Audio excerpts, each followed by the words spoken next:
Hello, ನಮಸ್ತೆ ಎಲ್ಲರಿಗೂ. Big boss ವಾರೆ ವಾ ಬಿಗ್ ಬಾಸ್. ಇವತ್ತು ಕಿಚ್ಚ ಸುದೀಪ್ ಸರ್ ಬಂದಿದ್ದಾರೆ. ಯಾರ್ಯಾರಿಗೆ ಗ್ರಹಚಾರ ಕೆಟ್ಟಿದೆಯೋ ಗೊತ್ತಿಲ್ಲ. ಅಂತೂ ಇಂತೂ ಯಾರ್ಯಾರು ಕ್ಲಾಸ್ ತಗೊಳ್ತಾರೆ ಅಂತ ಕಾದು ನೋಡೋಣ. ಇನ್ನು ಈ ದಿನ ಖಂಡಿತವಾಗ್ಲೂ ರಕ್ಷಿತಾಗೆ ಹಾಗೂ ಗಿಲ್ಲಿಗೆ ಗ್ರಹಚಾರ ಅಂತೂ ಕಾದಿದೆ. ರಕ್ಷಿತಾ ಅವರು ಈ ವಾರ ನಡ್ಕೊತಿರ್ತಕ್ಕಂಥ ರೀತಿ ಅಂತೂ ಬಹಳ ಕೆಟ್ಟದಾಗಿತ್ತು. ಅವ್ರಿಗೆ ಸ್ವಲ್ಪ ಸಪೋರ್ಟ್ ಸಿಕ್ಕಿದೆ ಅಂತ ಗೊತ್ತಾಗಿದ್ದ ತಕ್ಷಣ ಅವ್ರಿಗೆ ಯಾವ ರೀತಿ ನಡ್ಕೊಬೇಕು ಅಂತಲೇ ಗೊತ್ತಾಗ್ತಾ ಇಲ್ಲ. ಭಾಳ ಕೆಟ್ಟದಾಗಿ ಆಡೋದಕ್ಕೆ ಶುರು ಮಾಡಿದ್ದಾರೆ. ಇನ್ನು ಗಿಲ್ಲಿಗಂತೂ ಬಹಳ ಸಲ ಎಚ್ಚರಿಕೆ ಕೊಟ್ಟಿದ್ದರೂ ಸಹ ಕಿಚ್ಚ ಸುದೀಪ್ ಸರು ಅವ್ರಿಗೆ ಏನು ಅನ್ನಿಸ್ತಾನೆ ಇಲ್ಲ.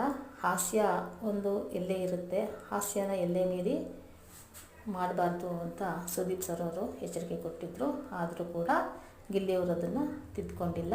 ಇನ್ನು ರಿಷಾ ಮತ್ತು ರಾಶಿಕಾ ಅವ್ರಿಗಂತೂ ಇದೊಂದು ರಿಯಾಲಿಟಿ ಶೋ, ಇದನ್ನು ಎಲ್ಲ ಮನೆ ಮಂದಿಯೆಲ್ಲ ನೋಡ್ತಾ ಇರ್ತಾರೆ ಅನ್ನೋ ಪರಿಜ್ಞಾನ ಕೂಡ ಅವ್ರಿಗೆ ಇಲ್ಲ. ಚೀತು ಅಂತ ಅವರ ಮಾತಿನ ಎಲ್ಲೇ ಮೀರಿ ಹೋಗ್ತಾ ಇದೆ. ಇದು ನಿಜವಾಗ್ಲೂ ಬೇಜಾರಾಗುವಂಥ ವಿಷಯ. ಈ ವಾರ ಅಶ್ವಿನಿ ಗೌಡ ಅವರು ತುಂಬ ಚೆನ್ನಾಗಿ ಆಟ ಆಡಿದ್ರು. ಬಹಳ ಚೆನ್ನಾಗಿ ಇವತ್ತು ಕಿಚ್ಚನ ಚಪ್ಪಾಳೆ ಸಿಕ್ಕೋದಂತೂ ಖಂಡಿತ.